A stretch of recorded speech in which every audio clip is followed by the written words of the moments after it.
നമ്മൾ 20 minutes 20 second നോക്കിയിരിക്കുക. 20 second പറ്റുമെങ്കിൽ ഒന്ന് ബ്ലിങ്ക് ചെയ്യുക. ബ്ലിങ്ക് ചെയ്ത് അതായത് നമ്മൾ ഫോണിൽ യൂസ് ചെയ്യുമ്പോഴത്തേക്ക് നമ്മുടെ കണ്ണ് എപ്പോഴും കോൺസ്റ്റന്റ് ആയിട്ടായിരിക്കും. നമ്മൾ ബ്ലിങ്കിങ് റേറ്റ് വളരെ കുറവായിരിക്കും. അപ്പോൾ ഈ ഒരു റൂള് അപ്ലൈ ചെയ്യുകയാണെങ്കിൽ കുട്ടികൾക്ക് അത് യൂഷ്വലി നമ്മൾ IT പ്രൊഫഷണലും നമ്മളെല്ലാവരും ഇതുപോലെ ഫോളോ ചെയ്യുന്ന റൂളാണ്. അപ്പോൾ 20-20-20 റൂള് എല്ലാവരും ശ്രദ്ധിക്കുക.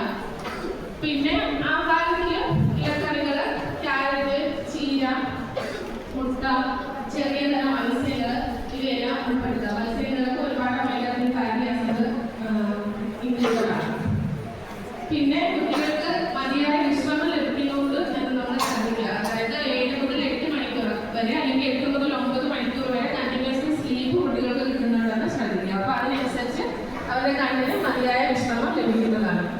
പിന്നെ നമുക്ക് ഈ കമ്പ്യൂട്ടർ യൂസും മൊബൈൽ യൂസൊക്കെ വരുമ്പോഴത്തേക്ക് UV പ്രൊട്ടക്റ്റഡ് ഗ്ലാസ് എന്ന് പറയുമ്പോൾ മാർക്കറ്റിൽ അവൈലബിൾ ആണ്. അതായത് മൊബൈലിൽ നിന്ന് വരുന്ന ബ്ലൂ ലൈറ്റിനെ കംപ്ലീറ്റ്ലി പ്രൊട്ടക്ട് ചെയ്യുന്നതും അല്ലെങ്കിൽ അബ്സോർബ് ചെയ്യുന്നതുമായിട്ടുള്ള UV ഗ്ലാസസ് അവൈലബിൾ ആണ്. അത് പവറുള്ള കുട്ടികളാണെങ്കിൽ പവറിൽ തന്നെ ചെയ്തെടുക്കാൻ പറ്റും. പ്ലെയിൻ ഗ്ലാസ് ആണെന്നുണ്ടെങ്കിൽ പ്ലെയിനിൽ തന്നെ നമുക്ക് അത് കുട്ടികളോടല്ല വലിയവർക്ക് നമുക്ക് യൂസ് ചെയ്യാവുന്നതാണ്. UV പ്രൊട്ടക്റ്റഡ് ഗ്ലാസ് യൂസ് ചെയ്യുക. പിന്നെ കണ്ണിനിപ്പോൾ അഥവാ ഇൻഫെക്ഷനോ അല്ലെങ്കിൽ എന്തെങ്കിലും അസ്വസ്ഥതയോ ചൊറിച്ചിലോ ഒക്കെ ഉണ്ടെങ്കിൽ തന്നെ വീട്ടിൽ ഒരു തവണ പൊട്ടിച്ച മരുന്നുണ്ടെങ്കിൽ അതെടുത്ത് യൂസ് ചെയ്യരുത്. ഒരു തവണ പൊട്ടിച്ചത് ഒരു 25